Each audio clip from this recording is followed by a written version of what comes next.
Essa é a irmã Luciana Albuquerque, que é a esposa do pastor Paulo. Mas quem está aqui é a irmã Luciana Albuquerque. Que o Senhor possa usá-la, minha irmã. Amém. Bom dia, irmãos. Quero agradecer à igreja, agradecer ao pastor Neilson, agradecer ao pastor Marco, o convite por estarmos aqui nesses dias, agradecer a confiança, uma responsabilidade muito grande estar aqui junto com os irmãos compartilhando a palavra nesses dias. Meu marido desde sexta-feira, alguns irmãos estiveram aqui sexta e sábado. Hoje, durante todo o dia, pela manhã na IBD, ele já esteve também compartilhando. Nós estamos com nossos filhos, Luiz e Pedro, nossas bênçãos, nossa herança, nossa alegria. Estão nos acompanhando nesses dias. Obrigada, pastor. Somos do Rio, de Duque de Caxias, uma cidade talvez conhecida pelos irmãos com notícias às vezes não muito boas, mas a cidade é boa, a igreja é muito boa. Igreja Batista Memorial, alguns irmãos aqui conhecem. A Igreja Batista Memorial em Duque de Caxias, que fica ali no centro da cidade, próximo a uma universidade que durante um tempo foi muito conhecida pelos irmãos no Brasil, a AF, né? E hoje em dia se chama Unigran Rio, e nós moramos ali, nessa região já há 7 anos. Deus nos permite estar ali, e nós agradecemos a Deus. Aquela igreja hoje está reunida em culto, nós não estamos lá, e o convite dos irmãos de estarmos aqui nessa manhã. Temos compartilhado, os irmãos estão numa série de conferências, numa celebração, em nome com o tema Esperança, e é esse o tema que nós vamos compartilhar nesta manhã. Eu vou compartilhar com os irmãos sobre a esperança a partir de dois textos, de 2 linhas. Nós vamos abordar rapidamente o Eclesiastes 9 e depois nós vamos falar de fé, esperança e amor dentro do apóstolo Paulo. Não será tão profundo, mas eu quero usar os 2 textos em paralelo, o Eclesiastes 9 e o texto, alguns textos do apóstolo Paulo, onde ele fala de fé, esperança e amor. Tema da conferência: reabilitados pelo poder do Deus da esperança. Eu vou tentar passar por aqui, o Marcos, deixa eu ligar, né? Talvez alcance, talvez não. Já está ligado? Acho que não. Você passou? Então ok, vamos lá. Você passa então, melhor. Ok. Esperança que nasce do agir. A gente vai começar então com Eclesiastes, capítulo 9, verso de 1 a 12. E a ênfase que nós vamos dar aqui na questão da esperança, tanto em Eclesiastes quanto a partir do apóstolo Paulo, a esperança a partir da ação. A esperança que nasce a partir da prática, a partir do agir. Quando eu começo a pôr em prática, a agir sobre alguns aspectos que a Bíblia nos orienta, aí eu começo a entender a mensagem da esperança. Eu começo a entender e a sentir que Deus age através de coisas que a gente nem imaginava que Ele estaria agindo e que Ele estaria atuando. A ação, a prática, ela é muito importante. Às vezes nós cristãos vivemos muito da palavra, com pouca prática. As 2 coisas precisam andar junto: o aprofundamento na palavra e a prática e a ação. Nós vamos então ler o Eclesiastes 9. Refleti nisso tudo e cheguei à conclusão de que os justos e os sábios e aquilo que eles fazem estão nas mãos de Deus. O que os espera, se o amor ou o ódio, ninguém sabe. Todos partilham de um destino comum: o justo e o ímpio, o bom e o mal, o puro e o impuro, o que oferece sacrifício e o que não oferece. O que acontece com o homem bom, acontece com o pecador. O que acontece com quem faz juramentos, acontece com quem teme fazê-los. Este é o mal que há em tudo o que acontece debaixo do sol. O destino de todos é o mesmo. O coração dos homens, além do mais, está cheio de maldade e loucura durante toda a vida. E por fim, eles se juntarão aos mortos. Quem está entre os vivos tem esperança. Até um cachorro vivo é melhor do que um leão morto. Pois os vivos sabem que morrerão, mas os mortos nada sabem. Para eles não haverá mais recompensa, e já não se tem lembrança deles. Para eles o amor, o ódio e a inveja há muito desapareceram. Nunca mais terão parte em nada do que acontece debaixo do sol. Portanto, vá, coma com prazer a sua comida e beba o seu vinho de coração alegre, pois Deus já se agradou do que você faz. Esteja sempre vestido com roupas de festa e unja sempre a sua cabeça com óleo. Desfrute a vida com a mulher a quem você ama, todos os dias desta vida sem sentido que Deus dá a você debaixo do sol. Todos os seus dias sem sentido, pois essa é a sua recompensa na vida pelo árduo trabalho debaixo do sol. O que as suas mãos tiveram que fazer, que o façam com toda a sua força, pois na sepultura para onde você vai, não há atividade nem planejamento, não há conhecimento nem sabedoria. Percebi outra coisa debaixo do sol. Velozes nem sempre vencem a corrida, os fortes nem sempre triunfam na guerra, os sábios nem sempre têm comida, os prudentes nem sempre são ricos, os instruídos nem sempre têm prestígio, pois o tempo e o acaso afetam a todos. Além do mais, ninguém sabe quando virá a sua hora. Assim como os peixes são apanhados numa rede fatal, os pássaros são pegos numa armadilha, também os homens são enredados pelos tempos de desgraça que caem inesperadamente sobre eles. Vamos orar? Pai, muito obrigada pela tua palavra. Te peço, Senhor, misericórdia sobre as nossas vidas. Te peço que o Senhor fale ao nosso coração, a começar por mim. Que o Senhor use as nossas vidas, ó Pai, para a glória do Teu nome, para a propagação do Teu Evangelho. Em nome de Jesus, amém. Amém.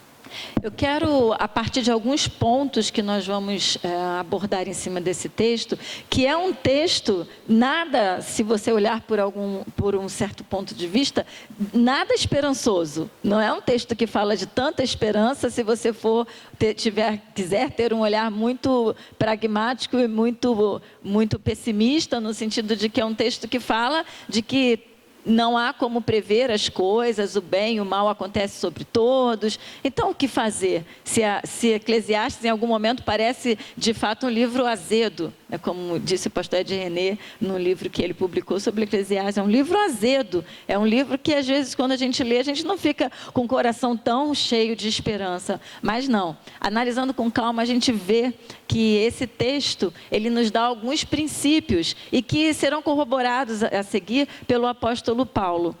Um princípio muito importante nesse texto é: escolha viver. Escolha a vida. Pode passar, irmã. A gente vê no verso 4. Quem está entre os vivos tem esperança. Até um cachorro vivo é melhor que um leão morto. Para o judeu, o cachorro, o cão, não era um animal nobre. Não é ainda. Mas o leão, sim, o leão é um animal nobre. E quando ele faz essa comparação, ele não faz isso à toa. Então, ele diz que até um cachorro vivo, que não vale muita coisa, mas que está vivo, é melhor que um leão, sendo que se esse leão morreu, já não serve de nada. Isso é um texto, nesse momento, nessa marca, a questão aqui é: valorize a vida. Encoraje sempre a vida. A vida, ela é sempre mais importante. A vida, ela deve ser valorizada. A gente, falar isso às vezes parece tão óbvio, mas a gente vive tempos em que a vida tem sido banalizada. Cada dia mais banalizada. E às vezes, irmãos, com muita tristeza, eu vejo entre crentes, agora a gente tem notícia, né, da esposa do ex-presidente, a senhora Marisa, internada, e eu vejo crente dizendo que morra, que morra. Eu vi pessoas desejando isso na internet. Nunca, por mais que você tenha desafetos e desagrados, você deve pensar e desejar a morte. Seja do que for, de uma árvore, de um amigo, de uma pessoa que você nem convive tanto, devemos celebrar e desejar e orar pela vida. Com muita tristeza, a gente tem visto no nosso país as notícias das rebeliões nos presídios. Quanta morte. quanta tristeza sendo produzida por um sistema mal gerido pelo Estado, por um sistema que provoca mesmo a morte, que provoca mesmo a doença. No ano passado, nossa família passou por um momento muito difícil. Meu pai infartou dia 22 de maio e ficou 77 dias internado numa UTI e veio a falecer dia 6 de agosto do ano passado. E durante essa fase nós vivemos assim muitas coisas muito fortes, muitas emoções, muitas tristezas, algumas alegrias. E ali naquela UTI havia um senhor, seu Manuel, e esse senhor estava ao lado do leito do meu pai por um período. E eles dois faziam piadas o dia inteiro, os dois, o Manuel e o meu pai. Meu pai infartado, cheio de entupimentos, e o Manuel já tinha aberto o peito 4 vezes para trocar válvulas, ele tinha um problema de válvulas no coração. E o médico houve um dia que disse para a família, e o filho do Manuel lá fora muito triste, que ele precisaria abrir novamente o peito para fazer mais uma cirurgia. E aí todo mundo triste, meu pai percebendo aquele clima, eu falei, pai, o médico disse que ele vai precisar abrir mais uma vez o peito, a 5ª vez. Aí o meu pai falou para mim, abre 6, abre 7, o importante é ficar vivo, quantas vezes for necessário, mas o importante é lutar pela vida. Eu fiquei olhando para ele assim, me deu uma lição, sabe, assim, me deu um banho, né, com aquela, né, e eles continuaram ali na conversa deles, e o Manuel, numa dessas cirurgias, ele ficou no mesmo leito que a esposa dele, também era cardiopata, ele ficou no mesmo leito em que a esposa faleceu, numa das vezes em que ele operou. E ele continuava ali, crendo que ele devia lutar pela vida. Operou, foi para outro hospital, foi transferido, e depois que meu pai faleceu e tanta coisa aconteceu, eu voltei no hospital para agradecer aos enfermeiros, dar um abraço. E qual não foi minha surpresa, que o Manuel estava ali, de alta, visitando os enfermeiros também, para dar um abraço neles, continuando a sua vida. Lute, escolha a vida, lute pela vida. Mesmo que já seja tarde, a gente tem um diácono muito querido, na primeira igreja onde nós estivemos, como meu marido como pastor, irmão Natanael Bonfim, já com mais de 90 anos, esteve na nossa igreja há pouco tempo. E sabe o que o irmão Natanael faz? Ele já está aposentado, já é um senhor, a esposa já faleceu, você podia pensar, não tem mais o que fazer na vida. E ele tem um ministério, ele escreve cartas para pessoas que estão desanimadas. Então ele pede às pessoas, olha irmão, se você tem alguém que está com problema, me dê um nome, me conte um pouco, que eu vou escrever uma carta, lutando pela vida, encorajando as pessoas a partir da sua experiência. E enquanto a vida, Deus coloca obra e o que fazermos. Sempre há ação a partir da vida. Amém, irmãos? Outro ensinamento desse texto de Eclesiastes, pode passar, querida. Valorize os instantes. Vamos ler o versículo, pode passar. Portanto, vá, coma com prazer a sua comida e beba o seu vinho de coração alegre, pois Deus já se agradou do que você faz. Nós temos visto vários comerciais ultimamente, isso tem me chamado a atenção. Da Vivo, a campanha da Vivo, ela deve ser o mesmo comercial aqui em São Paulo. A Vivo escolheu dizer que as pessoas valorizem a vida. Tem um slogan que diz, viver é a melhor conexão. Que as pessoas valorizem o cotidiano, ao invés de ficarem o tempo inteiro na internet. Veja que paradoxo, a própria empresa já querendo também cair na simpatia da comunidade e atrair outros clientes, impulsionando que as pessoas valorizem a vida e não só a internet. O Itaú tem feito campanhas assim, a campanha desse fim de ano foi com a Fernanda Montenegro, que narrava como se ela fosse o tempo, e dizendo que a gente... que é perdendo tempo, que às vezes a gente ganha a vida, que a gente tem vivido numa correria e que a gente não valoriza os instantes. E às vezes a gente sai para jantar ou almoçar com a família, e naquele momento do almoço, que podia ser um momento tão agradável, cada um no seu celular. Isso é muito comum, não é, irmãos? É muito comum. E a gente não valoriza aquele instante, a gente não valoriza aquele encontro. Há alguns anos atrás, acho que 3 anos, nós pudemos fazer uma viagem, eu e meu esposo.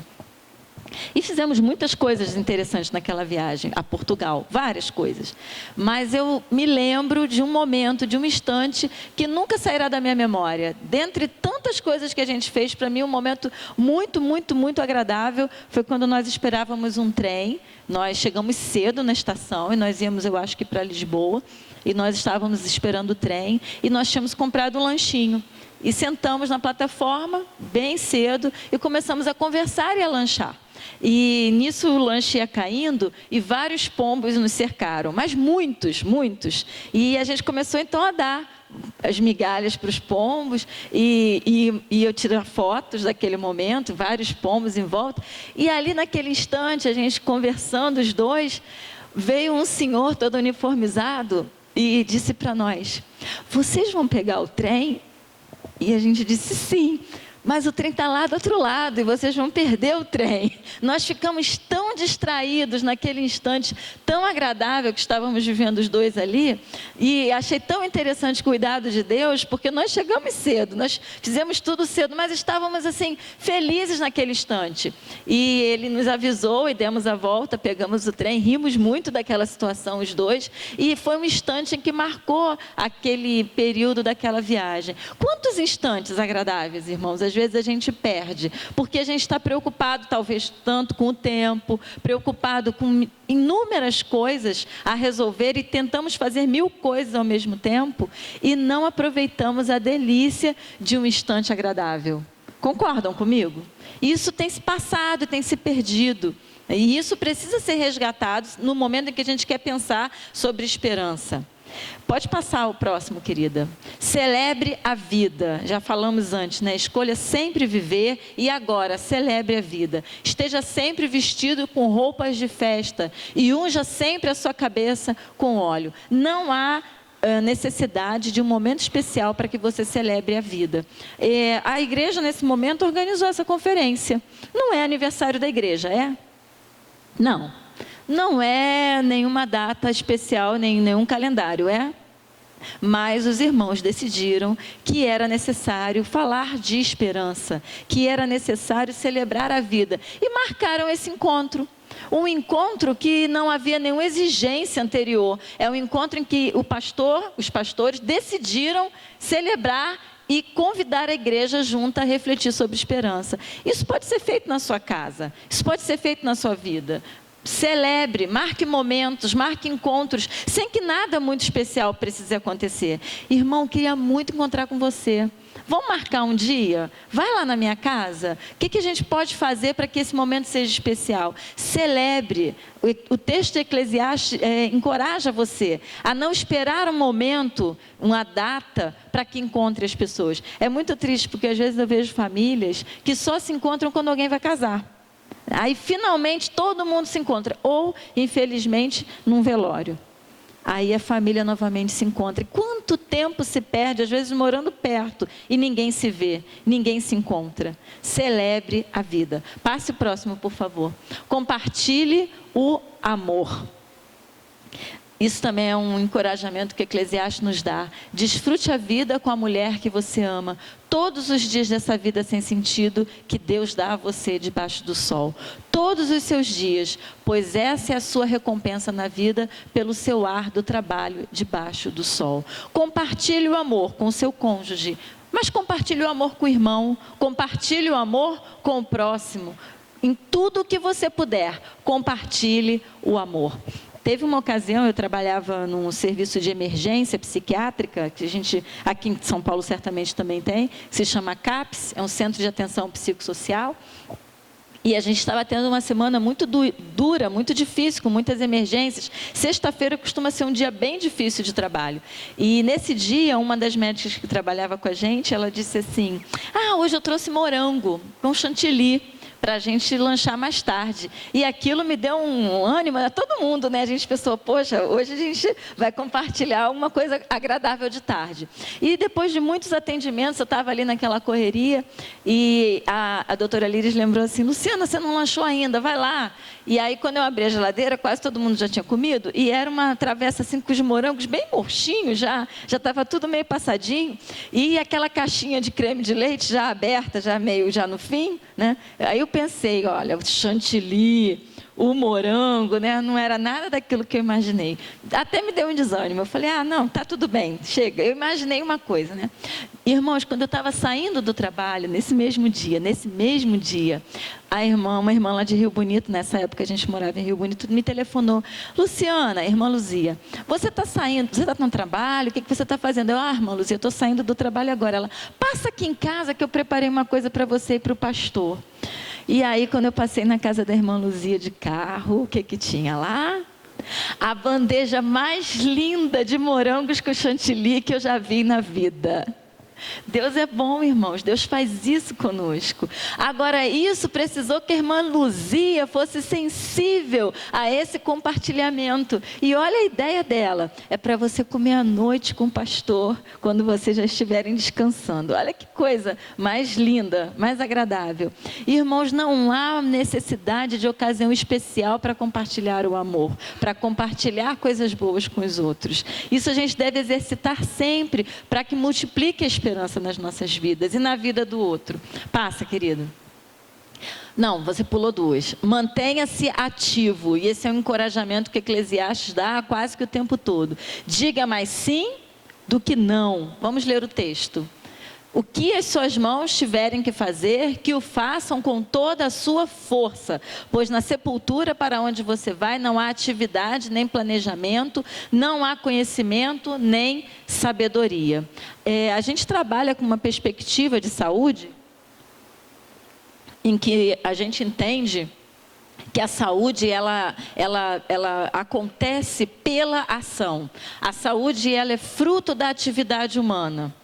É um pouco estranho para alguns, mas são autores que na área de saúde muito reconhecidos. Um deles é Canguilhem, que é um autor francês, em que ele defende que a saúde ela está totalmente direcionada à atividade. Ou seja, eu me sinto bem na medida em que eu sou capaz de fazer coisas e trazer coisas à existência. Eu me sinto bem quando eu me sinto ativo, quando eu me sinto fazendo coisas surgirem.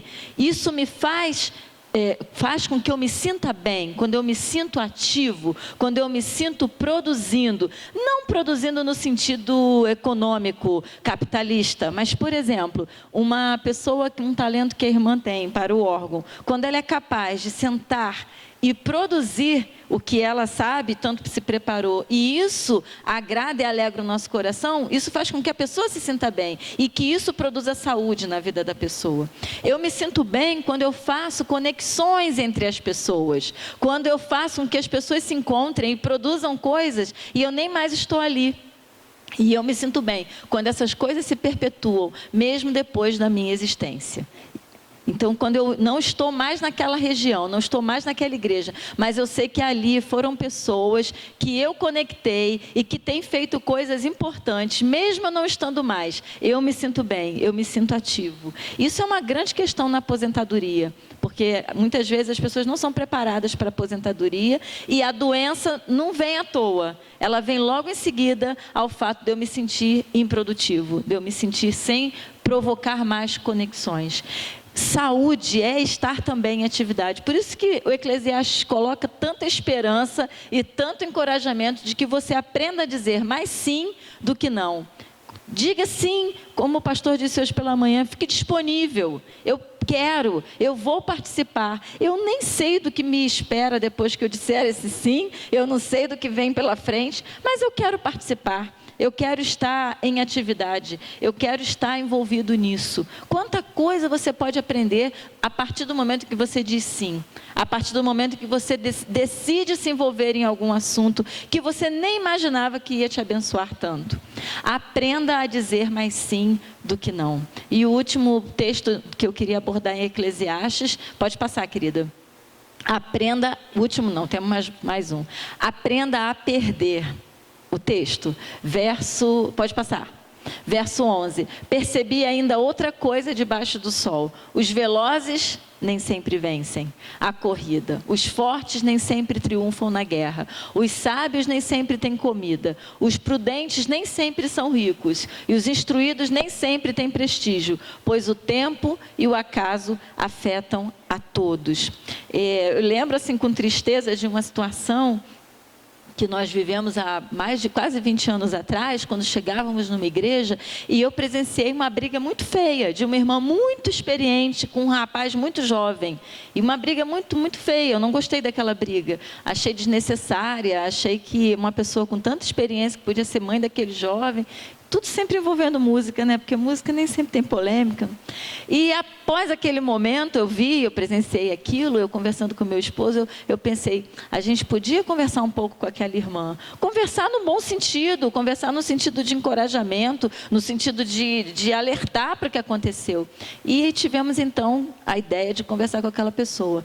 Qual não foi a minha surpresa? Que aquela pessoa criou uma raiva de nós, principalmente de mim, por cerca de uns 8 anos, porque naquele dia foi necessário conversarmos, foi necessário. E ela não percebeu que ela perdeu a razão naquela discussão, ela não percebeu que ela perdeu a razão. E que era muito mais fácil dizer, de fato, acho que eu perdi a razão, eu podia ter agido diferente, e eu acho que eu preciso pedir desculpa àquele jovem, mas isso não aconteceu, porque aquela pessoa, infelizmente, não tinha aprendido a perder, a perder no sentido de que em alguma situação eu posso não alcançar tanto o que eu imaginava. Eu posso ter me preparado tanto, mas perder a corrida. Eu posso ter feito tanta coisa, mas não no final, não atingir exatamente o que eu imaginava. E isso é um segredo, irmãos, para começar de novo.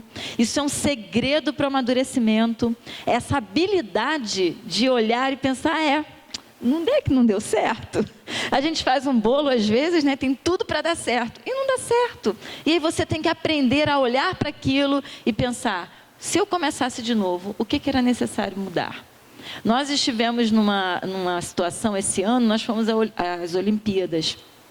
E nós assistimos aquele rapaz, Tiago, que ganhou a medalha no salto com vara.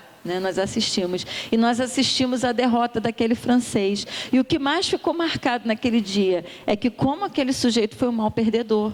Porque ele de fato era o sujeito mais treinado. Ele era notório. Desde o início da competição eu dizia para o meu esposo, puxa, mas ele é bom. Como ele corria, o jeito que ele corria, você olhava e pensava, mas ninguém ganha esse homem. E o rapaz não ganhou? Deus permitiu, servo do Senhor, o Tiago. Ele ganhou. Não tem explicação. Era o momento, era o dia dele. Porém, o outro não conseguiu entender que nem sempre aqueles que estão mais preparados triunfam. Isso é uma lei que está debaixo do sol. E é necessário que a gente aprenda com esses momentos. E agora sim, a última lição de Eclesiastes. Confie em Deus. Confie em Deus. Apesar de todos os pesares e mesmo na derrota, confie em Deus. Eu tive um grande privilégio esse ano. Eu estou fazendo o curso de doutorado, meu esposo já falou isso aqui, e eu nesse momento estou exatamente no meio também de doutorado sanduíche. Eu estou fazendo uma coisa meio absurda, não é tão absurda, mas é um pouco diferente. Eu já fui 2 meses, vim, e agora esse mês eu retorno para completar o estágio lá fora, na França. Mas nesse período que eu estive 2 meses fora, novembro e dezembro, eu tive a oportunidade de conhecer nossos missionários hoje na França, pastor Gerson e Sônia Tomás. Eu queria muito conhecer esses dois, muito, e foi muito difícil por causa da minha agenda de estudo e da agenda deles também, mas a gente, num grande esforço, conseguiu e deu certo. Pode passar.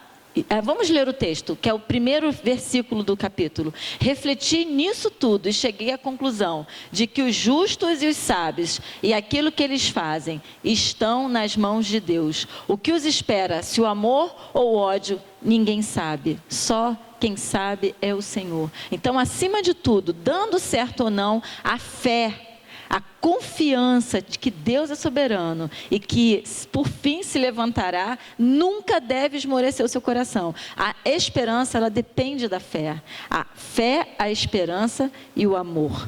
Elas andam juntas. Não há como ter esperança se não há fé e se não há amor.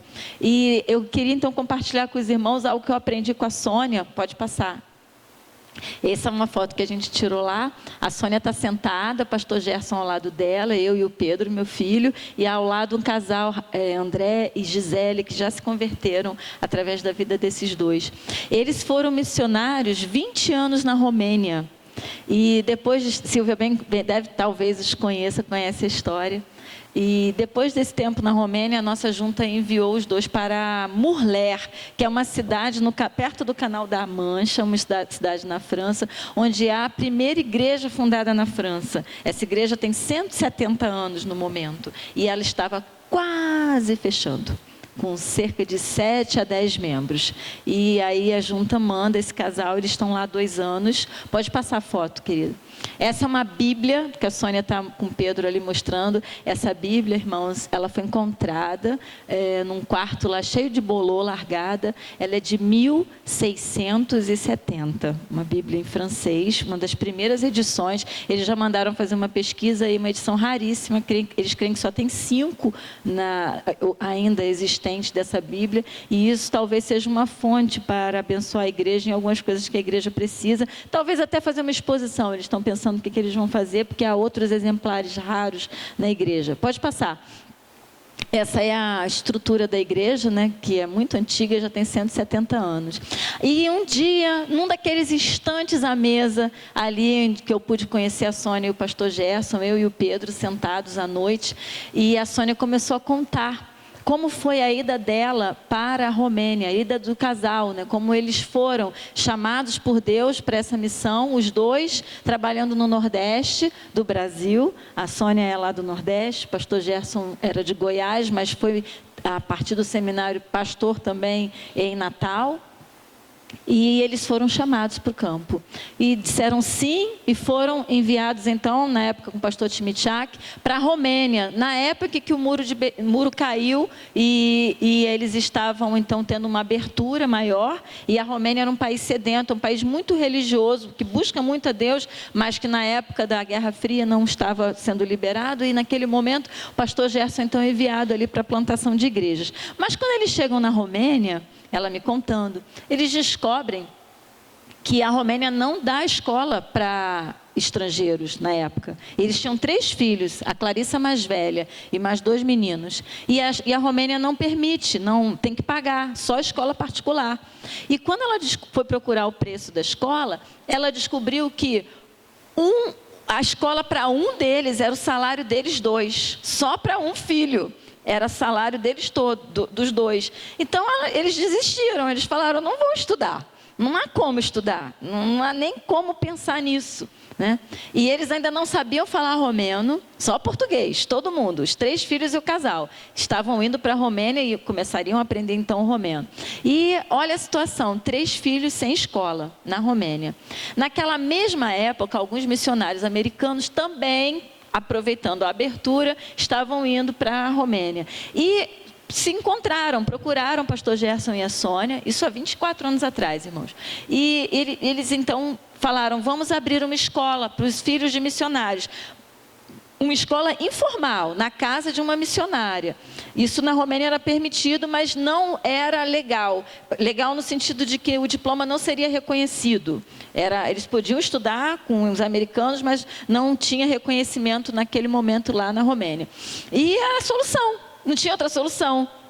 Lá foram os 3 estudar numa escola improvisada, na casa de uma missionária, em inglês, e os 3 só falavam português, na Romênia. E assim foram. E naquela escola passaram ali todo o ensino fundamental, apareceram alunos missionários que falavam espanhol, e aí acabaram aprendendo espanhol com os outros alunos, e em pouco tempo os filhos do pastor Gerson e da Sônia falavam inglês, romeno, português e espanhol. E passaram então o ensino fundamental e o ensino médio ali, naquela escola. Todo o período escolar foi ali. E chegou ao fim, né? E Sônia e Gerson preocupados com Clarissa. Terminando o ensino médio, onde que Clarissa vai estudar, fazer faculdade? Com essa escola informal. E, para surpresa, para honra e glória de Deus, ela mandou os currículos para os Estados Unidos, para algumas universidades, e uma universidade aceitou o currículo dela, mesmo com aquela formação que ela recebeu ali com os missionários. Acho que é a universidade no Tennessee. Mas, outro problema, não temos dinheiro. Como vamos pagar essa universidade americana para nossa filha? E então eles falaram com a junta, com o pastor Timichak na época, e tiraram o fundo ministerial, tudo que eles tinham, e conseguiram então pagar 6 meses de faculdade. Conseguiram então dinheiro para 6 meses de Clarissa nos Estados Unidos. E aí, isso Sônia me contando, irmãos, e eu ouvindo assim atentamente. E saiu Clarissa. Bom, conseguiram visto. Romênia, Guerra Fria, uma brasileira morando lá, conseguiu um visto para morar nos Estados Unidos. Ninguém conseguia visto naquela época. E a Sônia dizendo que mais um milagre Deus operou, que ela chegou pela manhã, foi negado, e ela encontrou alguém e começou a conversar, e a pessoa se interessou pelo caso dela e disse assim: você mora há 20 anos aqui, na época, 6 anos, 7, não sei quantos anos na Romênia, e você é brasileira, e achou aquilo tão curioso e disse assim: volte à tarde que eu converso com você melhor. E quando foi à tarde, ela conversou um pouco mais e carimbou o passaporte da jovem. Pode ir. E a jovem saiu da Romênia com $100 no bolso, com 17 anos de idade. $100, o curso de 6 meses pago e uma promessa de um trabalho no refeitório para limpar, lavar louça, para conseguir a alimentação. Era exatamente isso. E Sônia contando: irmã, eu coloquei essa menina no avião, com 17 anos, com $100, e lá foi Clarissa. E aqui fiquei orando com o pastor Gerson. Clarissa chegando nos Estados Unidos, assim que ela foi entrevistada, a pessoa percebeu que ela falava várias línguas. E disse assim: não, você não vai trabalhar no refeitório não, você vai trabalhar lá no setor de recepção de estudantes estrangeiros, porque você é uma pessoa muito capacitada, fala várias línguas, a gente precisa de alguém lá. E lá foi Clarissa então trabalhar nesse setor. Passaram-se os 6 meses, ela tinha passagem de volta, o pai e a mãe tinham comprado a passagem de ida e volta, e ela disse: mãe, eu vou agendar minha volta. Eu não tenho dinheiro para pagar outro semestre. Vocês não têm dinheiro para pagar o semestre. Eu vou agendar minha volta. Não tem como eu continuar aqui. É muito sacrifício para a minha família. E Sônia disse: não, vamos orar. Não agende. Espere 2 dias. Vamos orar. E Sônia passou aquele dia, então, conversando com o pastor e orando. E o menino mais novo estudava violão, com um coreano, muito pobre, segundo Sônia. Missionário também. E o menino chegou no outro dia da aula de violão e disse: mãe, o senhor fulano, o mestre fulano, disse para você ir lá, que ele quer conversar com você. Aí ela disse para ele: você contou o problema de Clarissa para ele? E ele disse: não, mãe, não contei nada. Olha lá, por que ele está me chamando? Não sei, mãe, ele disse que quer conversar com você. E ela foi, com o pastor Gerson, conversar com esse coreano. E ele disse para ela: Sônia, eu recebi ontem uma oferta muito grande dos Estados Unidos, de uma missão que me mandou essa oferta. Mas eu e a minha esposa, analisando, quando a gente recebeu essa oferta, nós concluímos que a gente não precisava desse dinheiro todo para os projetos que a gente tem. A gente só precisa da metade. E nós passamos a noite orando, pedindo que Deus nos mostrasse para quem a metade dessa oferta deveria ser enviada. E Deus nos mostrou sua filha Clarissa. E está aqui, a gente quer dar a vocês essa metade dessa oferta que nós recebemos.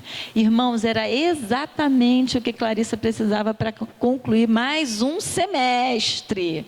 Mais um semestre. Então, Sônia mandou dinheiro e ela renovou a matrícula e ficou mais um semestre. Ao fim de um ano naquela universidade, o reitor já a conhecia, ela já trabalhava ali naquele setor. Ele olhou para ela e ela chorando um dia, porque aí ela já tinha ligado de novo e falado: mãe, agora Deus já respondeu a oração, agora chega, agora não é possível, não tem mais dinheiro, agora eu volto, eu vou marcar a passagem. E a mãe novamente: espere. E o reitor a viu ali cabisbaixa e falou com ela assim: por que você está assim? Ela disse, eu tenho que voltar, eu não tenho condições, meus pais são missionários. E ele disse a ela, me dê um dia que vai acontecer uma reunião do conselho da universidade e eu vou levar seu caso. E qual não foi a surpresa que, passado aqueles 2 dias, ele trouxe a notícia de que a universidade deu uma bolsa de 100% para que ela concluísse o curso até o fim. Amém? Bom, passado assim, mais um pouco de período, o irmão segundo estava na hora de estudar. Novamente o problema. Para onde que esse rapaz vai? Que universidade vai fazer? E Clarissa, ali na universidade nos Estados Unidos, houve um problema no sistema da universidade, um problema de informática muito sério. E ninguém resolvia aquele problema. E ela conseguiu resolver o problema. E o reitor ficou muito surpreso.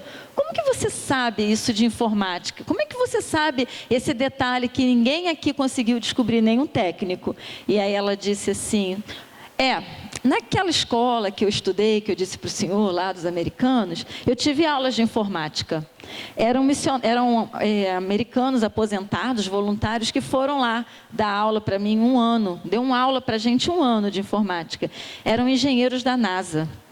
Então, eu estudei 1 ano de informática com os engenheiros da NASA e por isso que eu sei essa solução.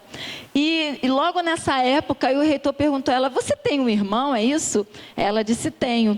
E ele sabe tudo o que você sabe? Ela disse, mais, porque ele é mais esperto que eu, ele ainda sabe falar mais línguas e tudo. Era a regra da universidade que irmãos não teriam bolsa. E ele novamente foi lá no conselho e falou do caso dessa família. E a universidade mandou chamar o irmão de Larissa para estudar os 4 anos de graça também. Aí tinha mais um, não é? E quando chegou na época, um rapaz músico, muito talentoso, e o reitor falou, você tem quantos irmãos, menina? Aí ela disse, mais um. E ele fez novamente uma reunião com o conselho e falou, já que a gente já deu bolsa para os seus 2 irmãos, manda chamar o seu último irmão. E hoje, irmãos, pastor Gerson e Sônia, como missionários, servindo ao Senhor, tem 3 filhos formados na Universidade Americana, sem terem pago nada. Isso é obra de Deus. Confie no Senhor. A Clarice é membro na PIB aqui em São Paulo, está aqui.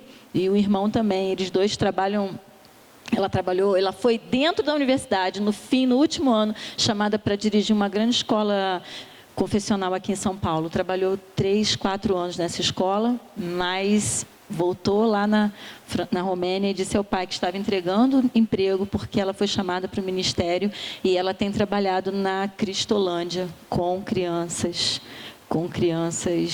dependentes químicos. Amém? Amém. Eu sei que a hora já está avançando, mas eu quero encorajar os irmãos a partir do apóstolo Paulo rapidamente. Pode passar, irmã. A fé, a esperança e o amor. Pode passar. Conhecemos muito 1 Coríntios 13, mas o apóstolo Paulo em vários momentos usa essa tríade, muito conhecida para quem faz teologia. É a tríade que marca a teologia de Paulo. A relação com Deus e com Cristo deixa-se exprimir do modo mais preciso no conceito de fé. E a relação com o próximo no conceito de amor. A fé e o amor apontam para a esperança, como expectativa da consumação salvífica e definitiva, num futuro para além da história presente. Assim como o irmão cantou aqui na Nova Jerusalém. A esperança que temos na fé, num Cristo que morreu por nós e que ressuscitou. Pode passar. A fé, esperança e amor atualmente são palavras um pouco ocas e vazias. Passa, querida, eu vou pular essa parte, era um poema. Pode passar. Pode pular. Pode passar. Então, o apóstolo usa em Gálatas 5:6, pois é mediante o Espírito que nós aguardamos pela fé a justiça que é a nossa esperança. Porque em Cristo Jesus, nem circuncisão nem incircuncisão tem efeito algum, mas sim a fé que atua pelo amor. Fé, amor e esperança. E eu queria finalizar, pode passar, com o texto de Tessalonicenses, que é o texto onde Paulo dá mais ênfase à esperança. 1 Tessalonicenses 1:3. Lembramos continuamente diante de nosso Deus e Pai o que vocês têm demonstrado, o trabalho que resulta da fé o esforço motivado pelo amor e a perseverança proveniente da esperança em nosso Senhor Jesus Cristo. Novamente a tríade: fé, esperança e amor, mas acompanhados de outros substantivos. O trabalho que resulta da fé, novamente a ação, o trabalho, o executar, o esforço motivado pelo amor e a perseverança proveniente da esperança. Perseverança, paciência, insistência, esperança em nosso Senhor Jesus Cristo. Pode passar. O verso fala do trabalho, da fé, do esforço do amor e da perseverança, firmeza e paciência da esperança. Inversamente, podemos pensar que a fé se manifesta na obra, no agir, no trabalho, o amor no esforço e a esperança na perseverança. Então, Paulo está dizendo isso, que se manifestam desta forma. Pode passar. E uma preocupação com os de fora. No capítulo 4, verso 12, ele insiste no trabalho, no esforço e na perseverança, como formas que eles deviam assumir diante da oposição dos de fora. Se fé, esperança e amor constituem a essência da autêntica vida, conforme o chamado de Deus, então, trabalho, esforço e perseverança são as formas que eles devem assumir diante da oposição dos de fora. Se você abrir 1 Tessalonicenses 4:12, Paulo está insistindo no trabalho. Vamos ler só esse versículo, que ele é muito marcante, muito direto para a igreja nessa manhã. Esforcem-se para ter uma vida...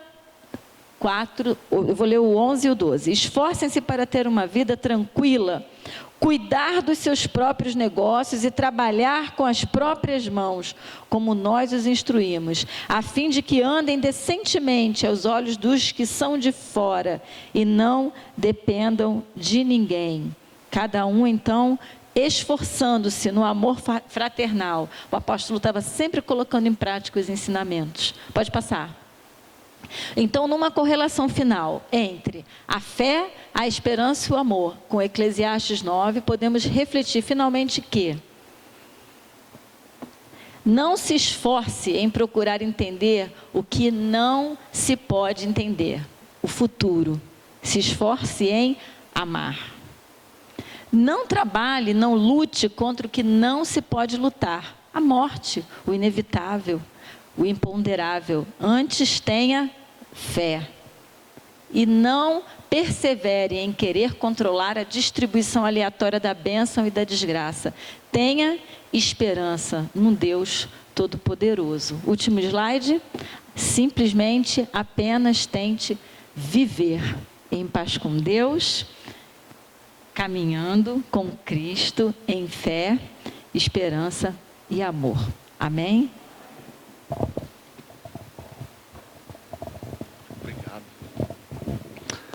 Se você puder ficar em pé, nós vamos cantar apenas a primeira estrofe deste belo hino. Cantemos.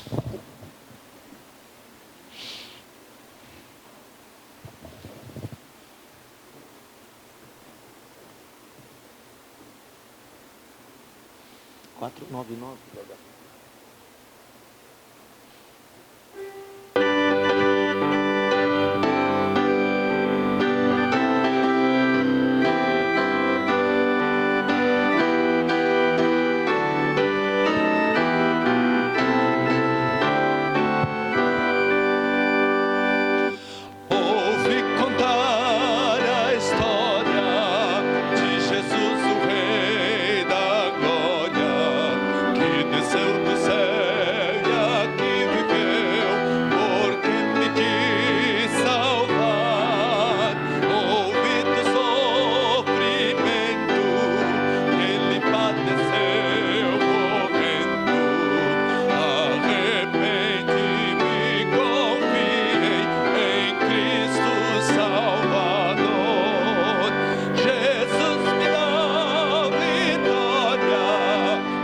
Vitória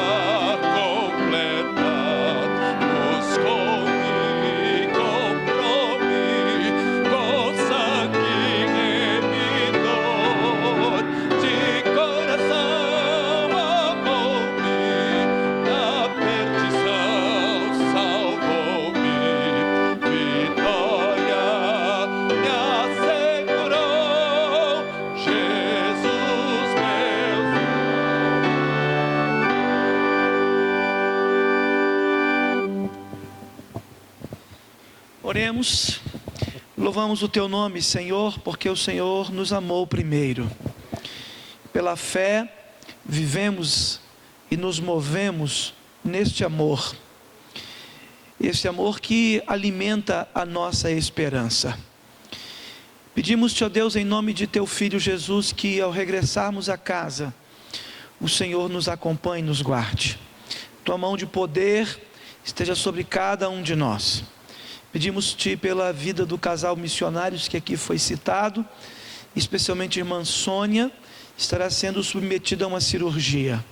Que o Senhor, como tem manifesto ao longo de sua vida, manifeste mais uma vez a tua soberania e o teu cuidado. Leva-nos em paz. Gratos somos por tudo que vimos e ouvimos nesta manhã na tua casa. E oramos gratos em nome de teu Filho Jesus. Amém. Muito obrigado.